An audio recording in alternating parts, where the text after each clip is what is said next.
Hey everyone, and welcome. Today, we're diving into a technology that's pretty much reshaping our entire world from how we build things to how we perform surgery. Robotics. We're going to figure out what a robot really is, trace its surprisingly cool origins, and break down the essential bits and pieces that make it all tick. So, let's get right into it. So, let's start with a question. What do you think connects a surgeon using an incredibly precise tool for microscopic surgery and a rover that's navigating the dusty surface of Mars? Well, the answer, of course, is robotics. Both are just amazing examples of how these machines are pushing the boundaries of what humans can do. Okay, so what is a robot exactly? I mean, really? Well, the official definition says it's a reprogrammable multifunctional manipulator. Yeah, I know, that sounds super technical. But all it really means is that it's a machine that's not stuck doing just one thing. You can reprogram it, you can change its job, and it can carry out all sorts of complex tasks pretty much on its own. You know, the word robot itself tells you so much about its purpose. It actually comes from the Czech word robota, which literally means forced labor or drudgery. It was first used way back in 1920.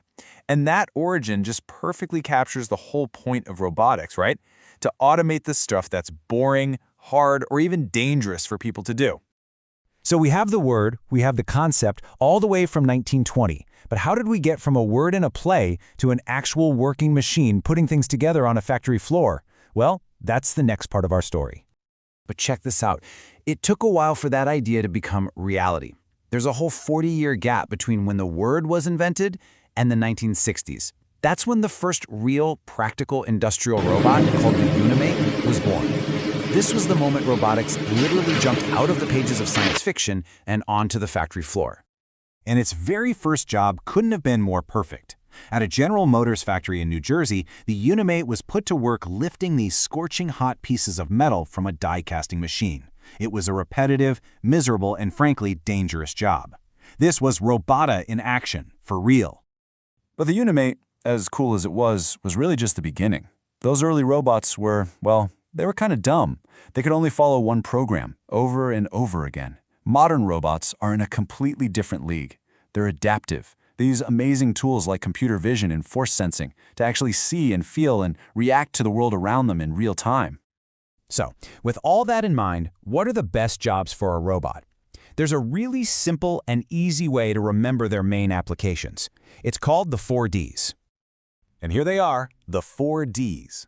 First up, dull. We're talking about those mind-numbingly repetitive tasks on an assembly line that would drive a person crazy. Second, dirty. Think about jobs like handling hazardous waste that are just too risky for people. Third is difficult. These are tasks that need superhuman precision, like performing microscopic surgery. And finally, dangerous. Missions that are just too risky for a human, from defusing a bomb to exploring deep space. Okay, so we've seen what they do, but how do they actually do it? Let's pop the hood and take a look inside the machine. It turns out that pretty much every single robot, no matter its job, is built on 3 essential systems. It all boils down to these 3 things. First, you've got the manipulator.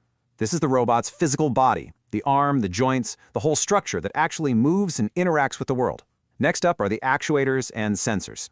It's easiest to think of actuators as the muscles that make everything move, and sensors as the senses, the cameras, the detectors that let it perceive the world.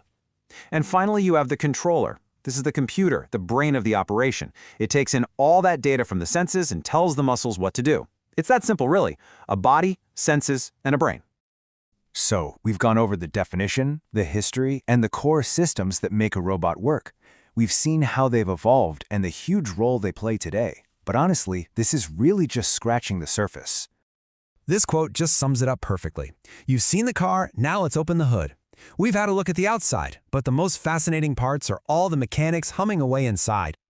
So, in our next explainer, we're going to do just that. We're opening that hood and breaking down these core components. We'll get into the details of powerful actuators, super precise sensors like LiDAR, and the code that actually brings it all to life. So join us next time as we figure out how a few lines of code can become complex physical action. Until then, just think about this. As robots take on more and more of the dull, dirty, difficult, and dangerous work, what new possibilities does that open up for the rest of us? Please subscribe to Think Tank 2.0. Thanks.